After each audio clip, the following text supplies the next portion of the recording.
Hello guys, my name is Meenakshi. Welcome back you all on another lecture of accounts. That lecture is lecture 5 of accounts. I hope आपको जो मैंने lecture 1, lecture 2, lecture 3 और lecture 4 में करवाया है आपको अच्छे से समझ आया होगा. तो next जो हम आज करने वाले हैं that is lecture 5. Before starting the lecture, I request you all kindly subscribe my channel and press bell icon in order to get all the notifications regarding my channel. सबसे पहले गोल्डन रूल ऑफ अकाउंटिंग. सबसे पहले मैंने आपको बताई थी कि 3 accounts है, personal account, real account and nominal account. ठीक है, तो पर्सनल अकाउंट का जो रूल है, ठीक है, वो मैं आपको बताने जा रही हूँ ताकि आपका एक बार से रिव्यू हो जाए कि मैंने आपको प्रीवियस लेक्चर में करवाया था. ठीक है, तो पर्सनल अकाउंट में सबसे पहले debit the receiver, credit the giver. जो रिसीवर होगा उसका अकाउंट क्या करेंगे, डेबिट, और जो क्रेडिट होगा वो क्या होगा, जो गिवर है. ठीक है, तो पर्सनल अकाउंट में कौन कौन सी एंटिटीज आती है मैंने आपको बताया था. एक तो ह्यूमन बीइंग्स, ठीक है, उसके अलावा जो आपकी आर्टिफिशियल एंटिटीज आ जाती है जैसे कोई यूनिवर्सिटी, स्कूल, ठीक है, university, any firm, bank,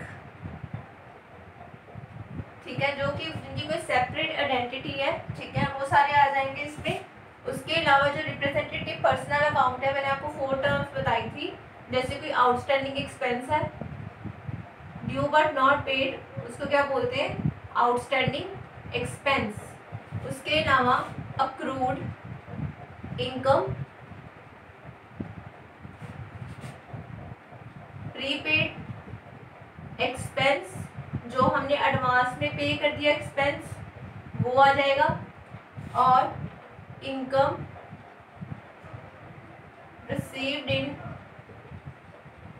advance. ठीक है, तो ये कुछ टर्म्स है जो कि पर्सनल अकाउंट में कवर की जाती है. ठीक है, एक बार इसको अच्छे से पढ़ लेना. इसका रूल भी बड़ा इंपॉर्टेंट है कि आपने डेबिट किसको करना है, जो रिसीवर है, और क्रेडिट किसको करना है, गिवर को. ठीक, उसके अलावा जो human being, school, university, firm, bank, outstanding expense, accrued income, prepaid expense, income received in advance, ये पर्सनल अकाउंट का पार्ट है. तो ये तो था पर्सनल अकाउंट का रूल. ठीक है, तो नेक्स्ट हम करते हैं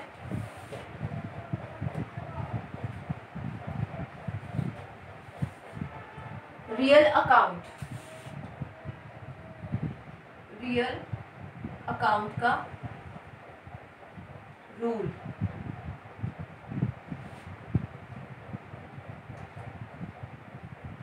अब रियल अकाउंट में क्या था, debit what comes in, company में क्या आ रहा है उसको डेबिट करोगे. क्रेडिट व्हाट गोज आउट, क्या कंपनी से आउटफ्लो हो रहा है, यानी कि क्या जा रहा है कंपनी में से, उसको आप क्रेडिट करोगे. और रियल अकाउंट का मतलब है all the assets which are intangible और tangible form are covered under the real account. Real account की कुछ एग्जांपल्स मैंने आपको पहले भी बताई थी, जैसे लैंड एंड बिल्डिंग, ठीक है, प्लांट एंड मशीनरी,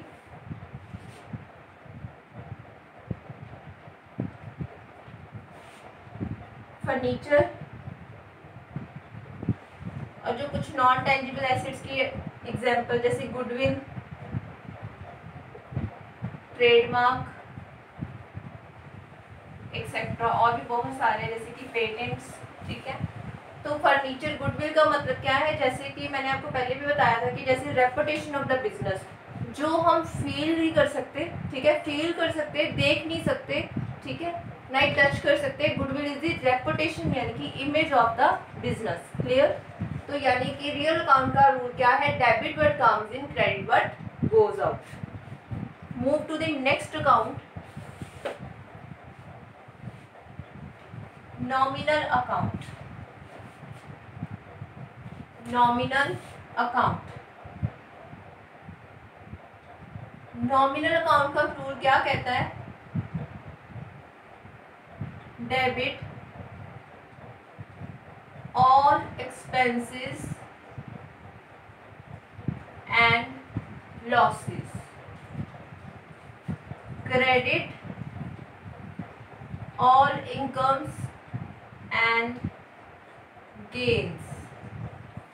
तो ये था रूल नॉमिनल अकाउंट का। नॉमिनल अकाउंट की एग्जांपल जैसे stationery, depreciation, salary, wages, postage, Telegram और भी बहुत सारी आइटम जो है, इनकम रिसीव्ड, डिस्काउंट रिसीव्ड, ये सारे किसका पार्ट है? नॉमिनल अकाउंट का। क्लियर?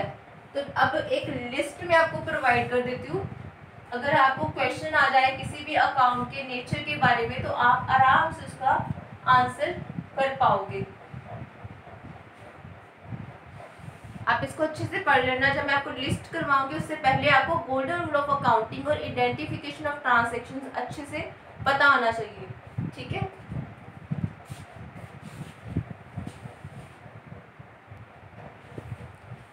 अब मैंने कुछ आइटम्स जो लिखी है आपको मैं इसका नेचर बताऊंगी। ये एग्जाम में कई बार पूछ लेते हैं कि कैश जो है वो रियल अकाउंट है, पर्सनल अकाउंट है, नॉमिनल है, कौन सा अकाउंट है, ठीक है? तो कैश, अब कैश मैं कैसे पहचानूंगी कि रियल अकाउंट है, पर्सनल है या फिर नॉमिनल अकाउंट है? अब देखो कैश क्या है, अगर मैं कोई ट्रांजेक्शन उठा लेती हूँ जैसे सैलरी पेड, ठीक है, सैलरी पे की, सैलरी अगर मैंने पे कर दी तो सैलरी किस में पे की होगी? कैश में, ठीक है? अगर मैं अपनी कंपनी चला रही हूँ, मैंने कैश पे किया होगा अपने एम्प्लॉयज़ को, तो कैश मेरी कंपनी में से क्या है? जा रहा है, ठीक है, गोज आउट। तो यानी कि मैंने एक रूल करवाया था रियल का, कम्स इन गोज आउट। तो कैश जो है वो कंपनी से जाता है, ठीक है, तो आउटफ्लो करता है, तो इसीलिए इसका अकाउंट क्या हो जाएगा? Real account. उसके बाद आता है बैंक अकाउंट। बैंक मैंने आपको बताया था कोई भी बैंक है वो पर्सनल में आते हैं, आर्टिफिशियल पर्सनल अकाउंट में आते हैं बैंक। एक बार गो थ्रू कर लेना, आपको अच्छे से पता लग जाएगा, प्रीवियस वीडियो को अच्छे से सुन लेना। डेटर्स, अब डेटर्स कौन है? पर्सन्स। जैसे मेरी कोई कंपनी है, मैंने कुछ पर्सन्स को उधार पे मैंने सामान दे दिया, मैंने उनको कुछ भी, मेरे गुड्स थे मैंने उनको उधार पे दे दिए, तो वो मेरे लिए क्या है? डेटर्स, ठीक है, मैंने उनसे पैसा लेना है, तो वो पर्सन्स है, तो क्या आ जाएगा? Personal account. और अगर मैंने किसी से पैसा उठाया है उधारी पे तो वो मेरे लिए क्या है? क्रेडिटर, तो वो भी क्या हो जाएगा? Personal account. उसके बाद परचेज, अब गुड्स है, परचेज कोई भी गुड्स हो सकते हैं, ठीक है। अब परचेजेज है, बिजनेस में से अगर मैंने बोला मैंने परचेज किए तो मेरे बिजनेस में गुड्स क्या आ रहे हैं? कम्स इन, ठीक है, तो कम्स इन किसका रूल है? रियल अकाउंट का। तो रियल अकाउंट। वैसे सेल्स, अगर मैं गुड्स अपनी कंपनी में से बेच रही हूँ, किसी लोगों को बेच रही हूँ, सेल कर रही हूँ, तो वो भी क्या है? गोज आउट, यानी कि रियल अकाउंट। अगर परचेज और सेल रियल अकाउंट है तो उनकी परचेजेस रिटर्न और सेल्स रिटर्न भी किस में जाएगी? रियल अकाउंट में।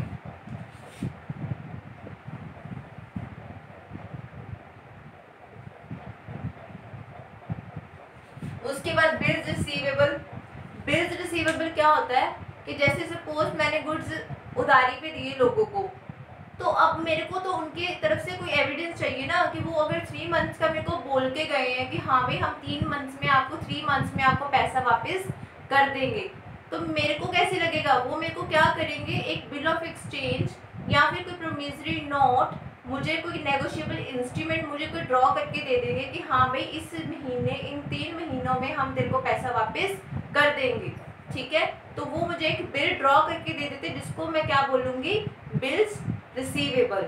मैंने इसको रिसीव कर लिया यानी कि एक्सेप्ट कर लिया, तो वो क्या हो जाएगा मेरे लिए? बिल्स रिसीवेबल, ठीक है। तो वो भी क्या है? पर्सन ड्रॉ करता है, पर्सन रिसीव करता है, ठीक है, तो इसीलिए ये क्या हो जाएगा? Personal account. वैसे ही बिल्स पेएबल, अगर मैं क्रेडिटर हूँ या मैं क्रेडिटर थी, ठीक है, अब मैंने उनको क्या, मैंने पैसा, अगर मैंने किसी से पैसा उधारी पे लिया, ठीक है, तो मैंने अब बिल ड्रॉ करके दे दिया, क्रेडिटर ने बिल ड्रॉ किया इस बार, ठीक है, तो वो भी क्या है? पर्सनल। आगे क्या आ गया, स्टॉक। अब स्टॉक क्या है, गुड्स, ठीक है, जो हमने सेल परचेज करने हैं। तो स्टॉक क्या है, आते जाते रहेंगे बिजनेस में, तो वो भी क्या हो जाएंगे, real, it's a current asset, ठीक है। करंट एसेट यानी कि जो कि इजीली कन्वर्टेबल इनटू कैश और विद इन 1 ईयर हम उसको सेल परचेज कर देते हैं, तो उसको हम क्या बोलते हैं, stock, that is current asset. तो ये भी रियल में। आगे प्रीपेड एक्सपेंसेस मैंने आपको बताया था एक पर्सनल का पार्ट है, रिप्रेजेंटेटिव पर्सनल अकाउंट। तो प्रीपेड एक्सपेंसेस उसमें आती है पर्सनल अकाउंट के रिप्रेजेंटेटिव में। कई बार वो पूछ लेते हैं कि पर्सनल अकाउंट के किस अकाउंट में प्रीपेड एक्सपेंसेस आती है, ठीक है। प्लांट एंड मशीनरी एसेट है तो real account, outstanding expenses same वही पर्सनल और रिप्रेजेंटेटिव में। उसके बाद डेप्रिसिएशन लॉस है, जो हमारी मशीनरी है उसकी डिक्रीजिंग जो वैल्यू है वो क्या है, डेप्रिसिएशन। तो डेप्रिसिएशन लॉस है यानी कि एक्सपेंस है, तो वो किस में जाएगा, नॉमिनल में, क्योंकि नॉमिनल का रूल क्या कहता है, debit all expenses and losses और credit all incomes and gains. तो इसलिए नॉमिनल में जाएगा। इंटरेस्ट पेड भी नॉमिनल में जाएगा क्योंकि इंटरेस्ट एक एक्सपेंस है जिसको पे कर रहे हैं। कैपिटल क्या है, in amount invested by the owner, तो ये क्या है, पर्सनल, पर्सन के साथ रिलेटेड है इसलिए, ठीक है। जैसे हम इसकी एंट्री करते हैं कि जैसे Rahul commenced business with cash ₹1 lakh. तो अब मैंने आपको बताया था आइडेंटिफिकेशन में कि इसके 2 अकाउंट्स आएंगे, एक तो कैपिटल, दूसरा कैश अकाउंट। अब मैं इसकी एंट्री कैसे करूँगी, कैश अकाउंट डेबिटेड, क्योंकि कैश कंपनी में आ रहा है, तो cash account debited to Rahul's capital account, ठीक है, क्योंकि वो गिवर है, तो इसीलिए ये किस में आ जाएगा, पर्सनल अकाउंट में। Next is loan. लोन कौन लेता है, पर्सन लेगा लोन, ठीक है, तो लोन भी किस में जाएगा, पर्सनल अकाउंट में। उसके बाद drawings, amount which is withdrawal और goods withdrawal by the proprietor, that is drawings. तो ड्राइंग्स में क्या है, पर्सन ही निकालता है पैसा, और गुड्स तो वो भी क्या आ जाएगा, पर्सनल में। Next is interest received, income है तो क्या आ जाएगी, नॉमिनल में। उसके बाद बैंक ओवरड्राफ्ट, मैंने आपको पहले भी बताया था, सपोज मेरे बैंक में 40,000 पैसा है, ठीक है, अमाउंट मेरे अकाउंट में कितना है, बैंक अकाउंट में 40,000, लेकिन मुझे रिक्वायरमेंट है 50,000 की, तो मैं 10,000 एज अ बैंक ओवरड्राफ्ट मैं उसको कंपनी में से विदड्रॉ करवा लेती हूँ, ठीक है। तो बैंक ओवरड्राफ्ट क्या है, पर्सनल, क्योंकि मैंने आपको पहले बताया था कि एक तो बैंक वर्ड आ गया, इससे आप याद रख सकते हो। दूसरा एक पर्सन जो है इसको यूज़ कर रहा है, और एक पर्सनल अकाउंट की ये कैटेगरी है, तो इसीलिए bank overdraft is personal account. उसके बाद postage and Telegram, that is nominal. Office equipment asset है, इस वजह से रियल अकाउंट। एक बार इसको अच्छे से गो थ्रू कर लेना। सेकंड जो लिस्ट है वो भी मैं आपको एक्सप्लेन कर देती हूँ, और भी कुछ आइटम्स हैं जो आपको पूछ सकते हैं, इसलिए मैं सारी लिस्ट आपको कवर करवा रही हूँ, ठीक है।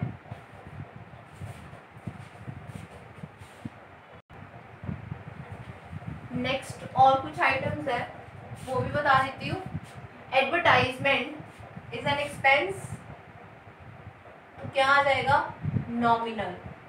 इट्स ए कैपिटल एक्सपेंडिचर, जिसमें लार्ज अमाउंट ऑफ एक्सपेंस किया जाता है उसको हम क्या बोलते हैं, कैपिटल एक्सपेंडिचर, जो कि डेली बेसिस पे नहीं किया जाता, ठीक है।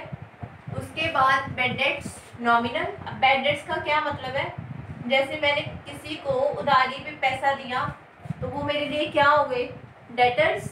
मैंने आपको पहले भी बताया था कि जैसे किसी ने मेरे से गुड्स परचेज किए और अभी पैसा ऑन क्रेडिट बेसिस पे किए, पैसा वापस अभी इन फ्यूचर करेंगे, ठीक है, तो इसीलिए वो मेरे लिए क्या हो जाएंगे, डेटर्स। अब उन्होंने पैसा जो है वो मुझे नहीं दिया, ठीक है, with in a price, suppose करो अगर मैंने उनको 5,000 की थी, उन्होंने 4,000 तो मुझे पे कर दिया, 1,000 नहीं पे किया, तो 1,000 मेरे लिए क्या हो गया, बैड डेट्स। और अगर वो कल को मुझे बैड डेट्स वो जो 1,000 अमाउंट है वो पे कर देते हैं, तो वो क्या हो जाएंगे, बैड डेट्स रिकवरेबल, ठीक है, तो वो भी किस में जाएंगे, नॉमिनल। उसके बाद ग्रॉस प्रॉफिट, प्रॉफिट है नॉमिनल, लॉस है nominal, same net loss nominal, net profit nominal, commission received income है नॉमिनल, फर्नीचर एसेट है real, accrued income, accrued word personal representative में आएंगे, ठीक है। स्टेशनरी नॉमिनल, एसबीआई लोन कौन लेगा, पर्सन, पर्सनल। सैलरी, सैलरी क्या है, नॉमिनल एक्सपेंस है, तो क्या हो जाएगा nominal. Carriage inward carriage outward nominal expense है, general expenses is also expense, तो नॉमिनल।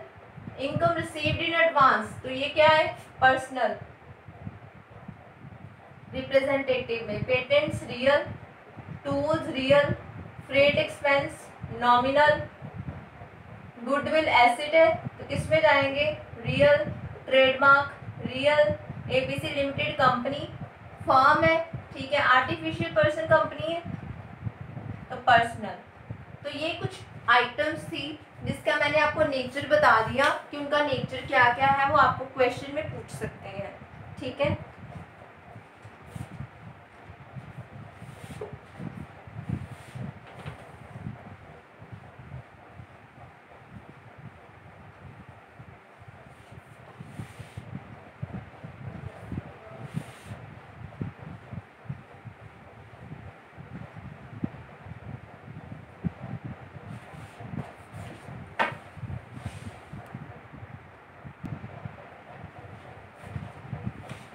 अब देखो सबसे पहले तो मैं इम्पॉर्टेंट जो कंसेप्ट है आगे, इसीलिए मैंने आपको बोला था कि आइडेंटिफिकेशन ऑफ ट्रांजैक्शन आप अच्छे से पढ़ लेना, और उसके अलावा गोल्डन रूल ऑफ अकाउंटिंग भी बहुत ही इम्पॉर्टेंट है। अब देखो जर्नल, फर्स्ट प्राइमरी बुक जो हम प्रिपेयर करेंगे, मैंने आपको बताया था कि दो ही बुक्स ऑफ अकाउंट्स है, जर्नल और लेजर। तो सबसे पहले आज हम डिस्कस करेंगे जर्नल। तो जर्नल में एक बहुत इंपॉर्टेंट जो कंसेप्ट है, जो लाइन है, जो क्वेश्चन में आया भी हुआ है प्रीवियस एग्जाम्स में, द प्रोसेस ऑफ रिकॉर्डिंग, अगर पूछा जाए कि process of recording transactions in journal is called as journalising, ठीक है, तो उसको आप क्या बोलोगे, जर्नलाइजिंग। उसके अलावा जर्नल जो है वो इनिशियल बुक है, प्राइमरी बुक है, सबसे पहले ट्रांजैक्शन जो है वो जर्नल में रिकॉर्ड की जाती है, ठीक है। तो all the transactions are recorded in the journal, और जर्नल के फॉर्मेट में जो कॉलम जो है वो कितने हैं, 5 कॉलम्स, ठीक है। फॉर्मेट में अभी मैं डिस्कस करूंगी। उसके अलावा एक और पॉइंट कि जो जर्नल है, sorry, transactions recorded in the journal must be in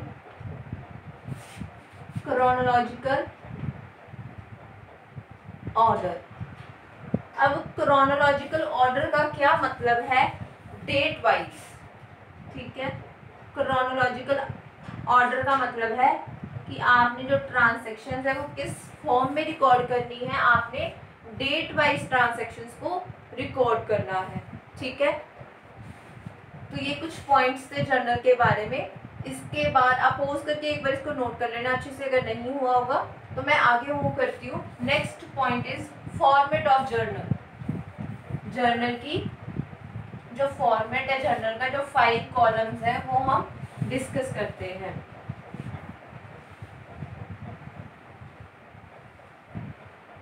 अब देखो सबसे पहले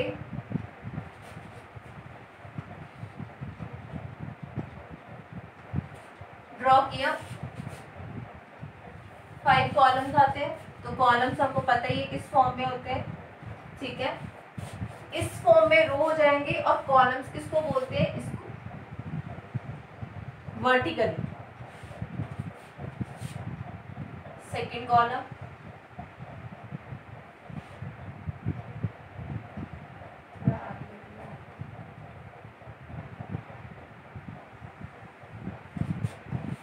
third column and fourth column. अब जो फर्स्ट है ऊपर लिख लो, journal in the books of, suppose करो कोई ए पर्सन है, उसकी बुक्स में आपने रिकॉर्ड करनी है ट्रांजेक्शन। अब देखो डेट, फर्स्ट कॉलम में आपने डालनी है डेट, सेकंड में आपने बताना है पर्टिकुलर, इसमें आपने एंट्री पास करनी है, third column is ledger folio and the fourth column is debit amount, credit amount. ठीक है, अब देखो डेट में आपने डेट डालनी है, इसमें आपने एंट्री पास करनी है। लेजर फोलियो का क्या मतलब है, अब पिछले जो प्रीवियस टाइम पे जो बुक्स मेंटेन की जाती थी उसमें अब तो चलो ऑनलाइन डाटा हो गया सारा, ठीक है। पहले क्या करते थे, डाटा बुक्स में रिकॉर्ड किया जाता था रजिस्टर्स के फॉर्म में। तो अगर मैंने जैसे लेजर में अब जो एंट्री पास मैंने रिकॉर्ड कर ली, उसकी जो मैंने पोस्टिंग है वो कहाँ करनी है, लेजर में। ठीक है, तो किस लेजर के किस पेज में वो अकाउंट की जो समरी फॉर्म है वो किस पेज पे है, वो जो रेफरेंस नंबर है वो मैं यहाँ पे लिखूंगी। सपोज परचेजेस अकाउंट जो है वो पेज नंबर 10 पे लेजर जो है वहाँ पे उसका अकाउंट प्रिपेयर किया गया है। तो मैं डायरेक्ट क्या करूँगी, लेजर्स पे जाऊँगी और डायरेक्ट मैंने जो पेज नंबर 10 है वहाँ पे परचेजेस का अकाउंट खोल के उसकी जो मैंने इंफॉर्मेशन है वो मैं ले पाऊंगी। ठीक है, तो लेजर फोलियो बेसिकली कुछ नहीं है, जो लेजर में मैंने जिस पेज पे पोस्टिंग की है उस अकाउंट की वो रेफरेंस नंबर में यहाँ पे लिखूंगी। डेबिट और क्रेडिट में अमाउंट लिखा जाएगा। ठीक है, अब जैसे फर्स्ट मैं ट्रांजेक्शन ले लेती हूँ, अगर मैं फर्स्ट ट्रांजेक्शन देखूँ, purchased goods from mister Ram ₹10,000 for cash. मैंने आपको बताया था सबसे पहले अपनी आइडेंटिफिकेशन ऑफ अकाउंट्स करनी है। ठीक है, धीरे धीरे चलेंगे अब ताकि आपको अच्छे से पता चले, आराम से करेंगे। ठीक है, अब देखो पहले क्या है, परचेजेस अकाउंट। ठीक है, पहला अकाउंट कौन सा आ जाएगा, परचेजेस अकाउंट, और इसकी एंट्री सपोज करो मैं 1 अप्रैल को पास कर रही हूँ 2019। परचेजेस अकाउंट, और दूसरा अकाउंट कौन सा है, मैंने आपको बताया था अगर कैश भी इन्वॉल्व है और सप्लायर का नेम भी है तो हमने किसको ज़्यादा प्रेफरेंस देनी है, कैश को। तो दूसरा सेकंड अकाउंट कौन सा आ जाएगा, कैश अकाउंट। उसके बाद इसकी नेचर देखनी है, purchases account is real account, cash account is also real account. अब देखो गुड्स परचेज किए जा रहे हैं तो गुड्स आ रहे हैं कंपनी में, यानी कि comes in, purchases comes in, तो ये क्या हो जाएंगे, डेबिट। ठीक है, कैश गोज आउट, क्या हो जाएगा, क्रेडिट। अब इसकी जर्नल में एंट्री कैसे पास करनी है वो बताती हूँ। सबसे पहले जो डेबिट करना है अकाउंट आपने वो लिखना है, परचेजेस, जो भी अकाउंट, ये नहीं कि पहले परचेजेस आ रहा था तो परचेज अकाउंट ही करना है आपने, जिस अकाउंट को आपने डेबिट करना है वो वाला अकाउंट आएगा सबसे पहले। ठीक है, तो परचेज अकाउंट आ गया और थोड़ी सी जगह छोड़ के यहाँ लिखना है आपने डेबिट। ठीक है, DR डॉट, उसके बाद इसके नीचे थोड़ी सी स्पेस छोड़ के टू। ठीक है, जो क्रेडिट करेंगे उस पर हमेशा क्या लिखेंगे, टू, यहाँ पे CR नहीं लिखेंगे, यहाँ पे टू। तो सेकंड अकाउंट कौन सा है, कैश अकाउंट, और अमाउंट कितना था 10,000, तो डेबिट साइड पे लिख देंगे 10,000, क्रेडिट साइड पे भी क्या लिख देंगे 10,000। उसके बाद ये भी ट्रांजैक्शन कंप्लीट नहीं हुई, इसके बाद हमने लिखना होता है नरेशन।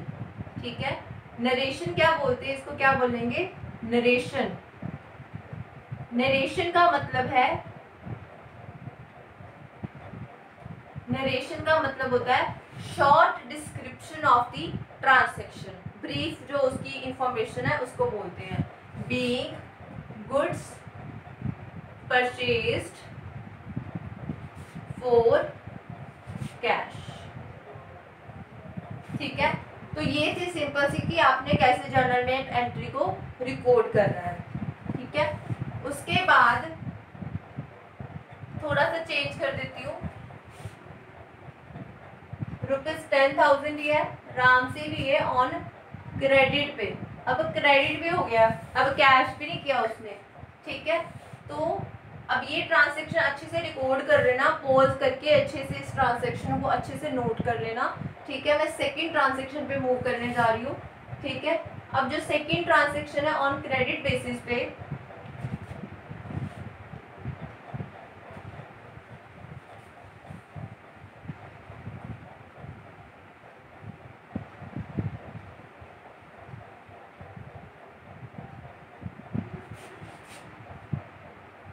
अब देखो सबसे पहले ट्रांजैक्शन 1 अप्रैल की थी। अब सोच लो कि शायद इसको 4 अप्रैल, नेक्स्ट डेट ले लेते हैं 4 अप्रैल। अब उन्होंने क्या किया, सेकंड ट्रांजैक्शन में गुड्स परचेज किए, तो यानी कि एक अकाउंट आ गया परचेजेस अकाउंट। ठीक है, दूसरा उन्होंने मिस्टर राम से लिए ऑन क्रेडिट बेसिस पे, तो आपने सेकंड अकाउंट कौन सा लेना है, राम अकाउंट। परचेज आपको बताया था रियल है। ठीक है, राम अकाउंट पर्सनल है, पर्सनल में आएगा। ठीक है, तो पर्सनल अकाउंट में जाएगा। अब देखो रियल का रूल क्या कहता है, परचेज को क्या करना है, गुड्स परचेज की है तो कम्स इन है। ठीक है, कम्स इन है तो क्या आ जाएगा, डेबिट। उसके बाद जो राम है, राम से परचेज किए गए हैं तो राम क्या हो जाएगा, गिवर, वो दे रहा है गुड्स, तो उसका अकाउंट क्या हो जाएगा, क्रेडिट। तो ऐसे हम रूल्स को अप्लाई करेंगे, तो अकाउंट क्या आ जाएगा, यहाँ पे एंट्री पास हो जाएगी, परचेजेस अकाउंट डेबिटेड,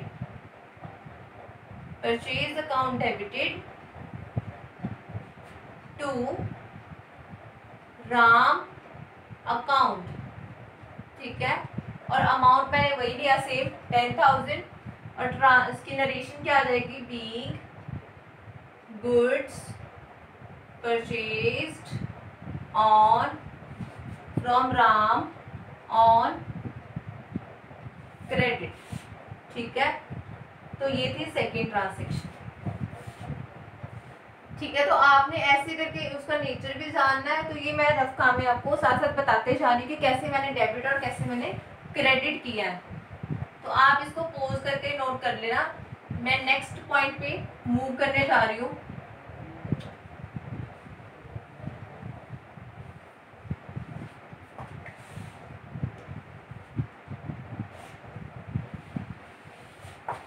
तो थर्ड ट्रांजैक्शन है,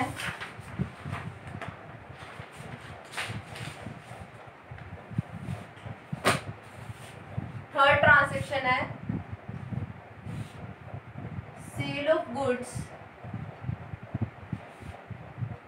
to Mister Sanjay ₹8,000 on cash. ठीक है, तो अब मैंने सेल ऑफ, मैंने आपको आइडेंटिफिकेशन में कराया था, तो सबसे पहले आएगा सेल्स अकाउंट। ठीक है, दूसरा account Mister B, Mister Sanjay, और कैश में से किसका आएगा, कैश अकाउंट। तो सेल्स क्या है, goods comes in goes out में आते हैं, तो सेल्स अकाउंट का नेचर क्या आ गया, रियल, कैश का वैसे ही रियल है। अब देखो सेल की जा रही है, गुड्स जा रहे हैं कंपनी में से, तो क्या आ जाएगा, गोज आउट, कैश आएगा अगर सेल करोगे तो ये डेबिट नहीं होगा, ये सेल्स अकाउंट क्या हो जाएगा, क्रेडिट, और कैश अकाउंट डेबिट। तो ये सोच लो 9 अप्रैल को करिए उसकी ट्रांजैक्शन 2019। आपने प्रॉपर जो क्रोनोलॉजिकल ऑर्डर में करना है, पहले फर्स्ट को की, फोर्थ को की, अब 9th को करेंगे ट्रांजैक्शन। ठीक है, ये नहीं कि 26 की पहले कर ली फिर 9th की कर ली, ऐसे नहीं करना आपने।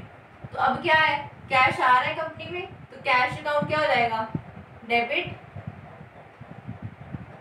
और गुड्स जा रहे कंपनी में से तो सेल्स अकाउंट क्रेडिट हो जाएगा। अमाउंट क्या है, 8,000, एक अकाउंट डेबिट, एक अकाउंट क्रेडिट। ठीक है, तो नरेशन क्या लिखेंगे, गुड्स बीइंग, हमेशा नरेशन जो है वो बीइंग से शुरू करनी है। गुड्स सोल्ड फॉर कैश, ये इसका पैटर्न है। ठीक है, तो ये थी थर्ड ट्रांजैक्शन। ऐसे ही बहुत सारी ट्रांजैक्शन है। सपोज सैलरी पेड, मैं कोई और अकाउंट ले लेती हूँ। सैलरी पेड ₹10,000 या 20,000, सैलरी पेड ₹15,000 टू स्टाफ। ठीक है,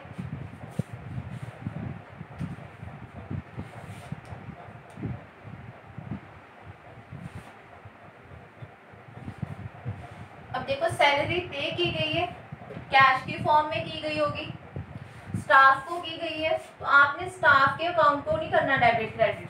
मैंने आपको पहले भी बोला था अगर सैलरी की अगर कोई एंट्री कैश में की गई है, पेमेंट की गई है कैश में, ठीक है, चाहे कि यहाँ पे नहीं लिखा लेकिन सैलरी पे की है ना स्टाफ को, तो किस फॉर्म में की होगी? बैंक की फॉर्म में यानी कि चेक की फॉर्म में या फिर कैश की फॉर्म में।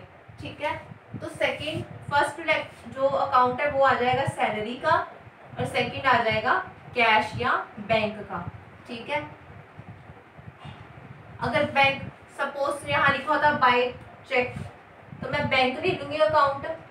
ठीक है, अगर बाय चेक लिखा होता तो सैलरी अकाउंट तो पता है ये नॉमिनल है, कैश रियल है, बैंक पर्सनल है, तो ये तो डेबिट होगा, एक्सपेंस है इस वजह से, बिकॉज ऑफ एक्सपेंस। नॉमिनल में क्या कहता है? Debit all expenses and losses, cash goes out. ठीक है, तो इस वजह से क्रेडिट हो जाएगा, क्रेडिट हो जाएगा। उसके बाद बैंक पर्सनल, अब पर्सनल आ गया तो आप बोलोगे हाँ भी अब कैसे करेंगे? बैंक पर्सनल है तो गिवर है, वो पैसा दे रहा होगा एम्प्लॉइज को, चाहे कि कंपनी पे करी बट बाय चेक करी, जहाँ कहाँ से रहा है? बैंक में से, तो यानी कि ये द गिवर है, इस वजह से क्रेडिट होएगा। ठीक है, तो यानी कि ये अगर मैं बात करूँ 15 अप्रैल की 2019 की, तो एंट्री आ जाएगी salary account debited to cash, और अगर बाय चेक बोला होता तो कैसे करनी थी? टू बैंक, और यहाँ लिख देना था सैलरी। अब देखो cash salary paid to staff, और अगर लिखा होता salary paid to staff by cheque, तो यहाँ पे आ जाना था बैंक अकाउंट। अमाउंट क्या है? 15,000, तो यहाँ पे लिखना था 15,000 और क्रेडिट वाली एंट्री के बिल्कुल सामने 15,000। लग रही है समझ? ठीक है, तो जर्नल की एंट्रीज को हम ऐसे पास करेंगे, पहले एंट्री देखेंगे, फिर अकाउंट जज करेंगे, फिर उसका डेबिट क्रेडिट करेंगे। ठीक है, नाउ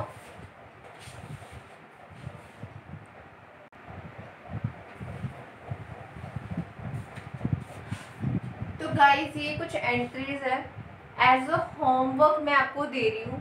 ठीक है, ताकि आपकी जर्नल की जो रिकॉर्डिंग करने की ट्रांजैक्शन है, जर्नल में कैसे रिकॉर्ड करनी है ट्रांजैक्शन, आपकी थोड़ी बहुत प्रैक्टिस हो सके।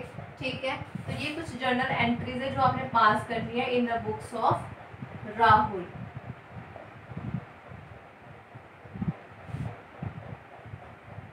तो आपने कुछ ट्रांजैक्शंस है, 8 ट्रांजैक्शंस है, ये आपने कल परफॉर्म करके आनी है। तो मैं आपको इसको अगले जो लेक्चर 6 है आपको उसमें आपको एक बार डिस्कस कर दूंगी। आई होप कि मेरे कराने से पहले ही आपके सारे के सारे जो एंट्रीज है वो बिल्कुल ठीक हो। ठीक है, फिर भी मैं आपकी डिस्कशन, कहीं भी आपका डाउट होगा वो आपका क्लियर हो जाएगा जब मैं इसको अगले लेक्चर में आपको इसको सॉल्व करूँगी। ठीक है, तो लेक्चर 5 में बस इतना ही। जर्नल की एंट्रीज मैंने आपको डिस्कस की, उसका मीनिंग एक बार से फिर से मैंने गोल्डन रूल आपको काउंटिंग का बताया। तो जर्नल जो है बहुत ही इंपॉर्टेंट चैप्टर है। अगर आप फर्दर मूव करना चाहते हो फॉर द लेक्चर, तो आपने पहले आज का जो लेक्चर है उसको अच्छे से पढ़ना है, तभी आप लेक्चर 6 को अटेंड करना। तो guys thank you for watching, bye bye, have a great day.